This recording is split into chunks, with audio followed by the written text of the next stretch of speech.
Hi అండి, నేను మీ Kumar. Already మీరు ఇల్లు కట్టుకుంటున్నారా లేదా కట్టుకోవాలని ఆలోచన ఉందా? అయితే ఇప్పుడు నేను చెప్పే ఈ 5 విషయాలు జాగ్రత్తగా వినండి. కన్స్ట్రక్షన్ జరిగేటప్పుడే అంటే బ్రిక్ వర్క్ కన్నా ముందే మీరు కనపడే నెంబర్కి కాల్ చేసి మన స్పేస్ డిజైన్స్ లో అపాయింట్మెంట్ తీసుకుని ముందే కలిస్తే తెలియని చాలా విషయాలు తెలుసుకోవటం వలన ఏ టైంలో ఏది ఎలా చేస్తే వాస్తు పరంగా ఎలా చేయాలి, బడ్జెట్ పరంగా ఎలా చేయాలి, ఇలా చాలా విషయాల్లో మీకు క్లారిటీ వస్తుంది. ఈ సోలార్ ఎనర్జీ అని ఖచ్చితంగా మనకి అవసరమనే చెప్పాలి. ఎందుకంటే ముందు నుంచే మీరు దీని గురించి ఒక అవగాహన కలిగి ఉంటే ఖచ్చితంగా దీనికి గవర్నమెంట్స్ కూడా మనకి సబ్సిడీస్ రూపంలో ఇస్తున్నాయి. లేదా టెర్రస్ మీద కానీ లేదా చిన్న చిన్న గార్డెన్స్ లో కానీ మన చుట్టుపక్కల పెట్టడానికి అవకాశం ఉంటుంది.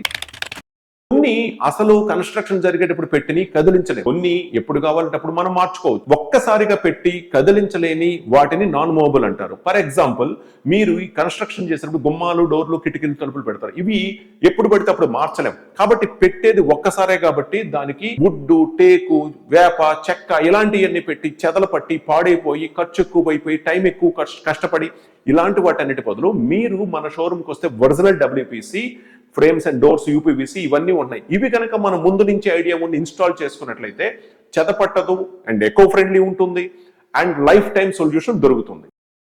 గ్రీన్ హౌస్ కాన్సెప్ట్ అంటే మనం కన్స్ట్రక్షన్ జరిగేటప్పటి నుంచే ఎక్కడ వుడ్ అనేది లేకుండా, అది గుమ్మాలు, డోర్లు, కిటికీలు కానీ లేదా ఇంటీరియర్స్ కానీ kitchens, wardrobes, interior, ceilings, what ever it, అంటే చెదలు పట్టకుండా, పాడైపోకుండా, వాటర్కి ఏం అవ్వకుండా పర్మనెంట్ సొల్యూషన్ అలా ముందు నుంచి తెలుసుకుని ఫాలో అయితే గనక ఒక గ్రీన్ హౌస్ ప్రాజెక్ట్ ని మీరు మీ చేతులతో స్టార్ట్ చేసినట్టు.